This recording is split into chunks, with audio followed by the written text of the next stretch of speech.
কারণ বিএনপি প্রকাশ্যেই এবং তাদের সমমনস্করা প্রকাশ্যেই তারা এই কোটা আন্দোলনের উপর ভর করেছে, তারা সাপোর্ট করেছে। প্রকাশ্যে সাপোর্ট করা মানে তারা এর মধ্যে অংশগ্রহণও করছে। কাজেই এটা এখন পোলারাইজ পলিটিক্সের ধারার মধ্যেই পড়ে গেছে। এটার পলিটিক্যাল কালার নতুন করে বলার আর অপেক্ষা রাখে না। এখানে কারা কারা যুক্ত আছে সেটা কোন ষড়যন্ত্রের অংশ কিনা সেটা যে আন্দোলনের গতিধারা এর মধ্যে বোঝা যায়।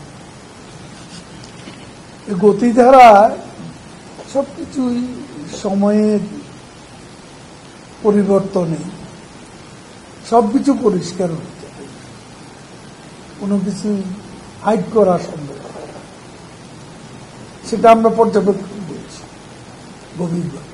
আদালতের রায়ের বিরুদ্ধে কোন পলিটিক্যাল পার্টি পৃথিবীর কোন দেশে আন্দোলনের সামনে দেখা সাবজুডিস, কোন পলিটিক্যাল পার্টি পারে না এভাবে।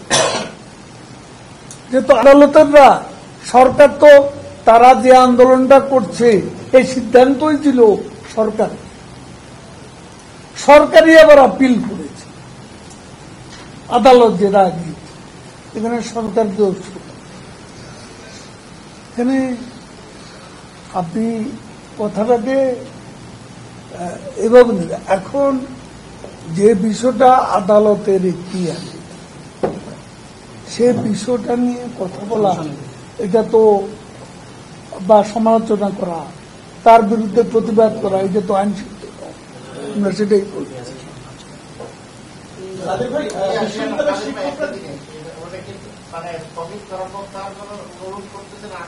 আমি যা বক্তব্য রেখেছি এ থেকে বুঝে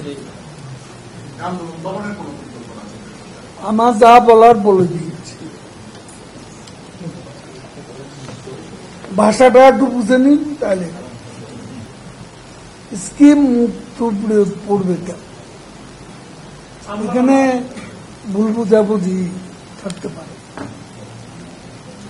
some sort of misunderstanding এখানে থাকতে পারে। তো সেটার তাদের সাথে আমাদের যোগাযোগ আছে, আনুষ্ঠানিক বসাবসি হয়তো এখনো হয়নি। তো সিদ্ধান্ত তো নিতে হবে বাস্তব পরিস্থিতির আলোকে। এখানে আমলা সুপেরিয়ার না শিক্ষক সুপেরিয়ার, আমরা এই বিতর্কে যাব।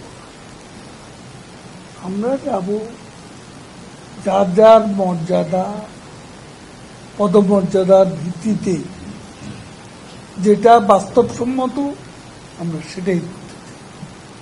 Thank you.